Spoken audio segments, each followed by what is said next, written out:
আগামী 100-200 বছরের পরিকল্পনা করেছেন। এই ফ্যাসিস্ট সরকার বিভিন্নভাবে হ্যায় প্রতিপন্ন করেছে। আজকে দেখুন তারাই কিন্তু হারিয়ে গেছে।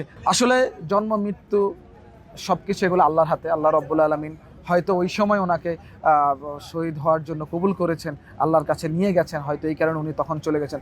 যদি আল্লাহ রব্বুল আলামিন চাইতেন ওনাকে আরও কিছুদিন বাঁচিয়ে রাখতেন, তাহলে অবশ্যই আজকে আমরা যেই বাংলাদেশ পেতাম সেই বাংলাদেশে হয়তো এরকম হানাহানি বিদ্বেষ কিছুই থাকতো না।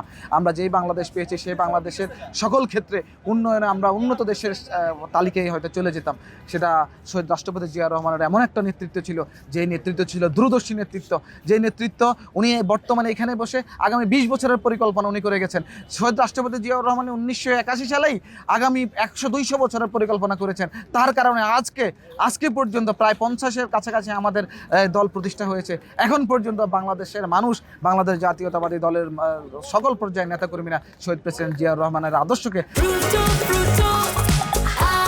প্রাণ ফ্রুটো, সময় অসময় ফ্রুটোময় ধারণ করে, লালন করে, পালন করে এবং শহীদ প্রেসিডেন্ট জিয়াউর রহমান আর যে নেতৃত্বের যেই মর্যাদা, মহত্ব, গুরুত্ব এবং গাম্ভীর্য, সেটাকে ধারণ লালন পালন করে আমরা কিন্তু আমাদের রাজনৈতিক কার্যক্রম পরিচালিত করছি। দেখুন, ইতিহাস বিকৃতকারী যারা আছে তারা কিন্তু ওই রসাতলে চলে যাবে, তারা কিন্তু জনগণের আস্থাহীন হয়ে পড়বে। আপনি দেখেন না, যারা এই ইতিহাসকে বিকৃত করে শহীদ প্রেসিডেন্ট জিয়াউর রহমান স্বাধীনতার ঘোষণা দিয়েছেন, রণাঙ্গনে লড়াই সংগ্রাম করেছেন এবং বীর উত্তম খেতাবপ্রাপ্ত হয়েছে, ওই মানুষটাকে যখন এই বাংলাদেশে এই ফ্যাসিস্ট সরকার বিভিন্নভাবে হ্যায় প্রতিপন্ন করেছে, আজকে দেখুন তারাই কিন্তু হারিয়ে গেছে, তারাই কিন্তু বাংলাদেশের রাজনীতিতে অপ্রাসঙ্গিক হয়ে গেছে। সেই ফ্যাসিস্ট শেখ হাসিনাও কিন্তু রাজনীতিতে অপ্রাসঙ্গিক হয়ে গেছে। সুতরাং ইতিহাস কখনো কেউ যদি মনে করে যে ইতিহাস বিকৃত করে নিজেকে স্টাবলিশ করবে, প্রতিষ্ঠিত করবে, সেটা আসলে সম্ভব নয়।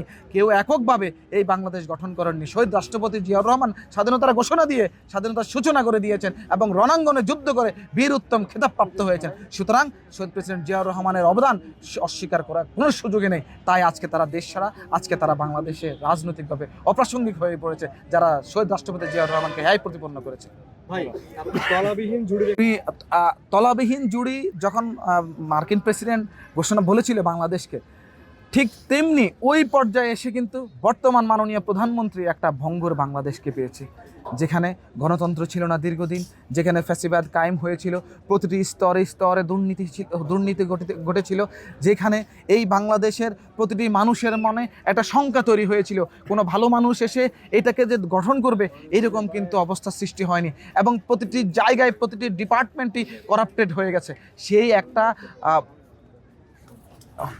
এই একটা ভঙ্গুর দেশে, এই একটা সকল কিছু টার্মোয়েল সিচুয়েশনে এসে শহীদ প্রেসিডেন্ট জিয়াউর রহমান এবং দেশনেত্রী বেগম খালেদা জিয়ার সন্তান আমাদের বর্তমান মাননীয় প্রধানমন্ত্রী জনাব তারেক রহমান দায়িত্ব গ্রহণ করেছেন। আপনারা দেখেছেন ওনার বাংলাদেশের যে একটা ডেমোগ্রাফিক ডিভিডেন্ডের প্রপার ইউটিলাইজেশন এবং প্রতিটি জনগণকে এবং যারা ডেমোগ্রাফিক ডিভিডেন্ডের অংশ, এই ডিভিডেন্ড পাওয়ার জন্য যেভাবে দক্ষ করে গড়ে তোলার বিভিন্ন অঙ্গীকার এবং বিভিন্ন পদক্ষেপ গ্রহণ করা দরকার, সেটা বিগত সময়ের ফ্যাসিস্ট সরকার শেখ হাসিনা ধূলিসাৎ করে দিয়েছে।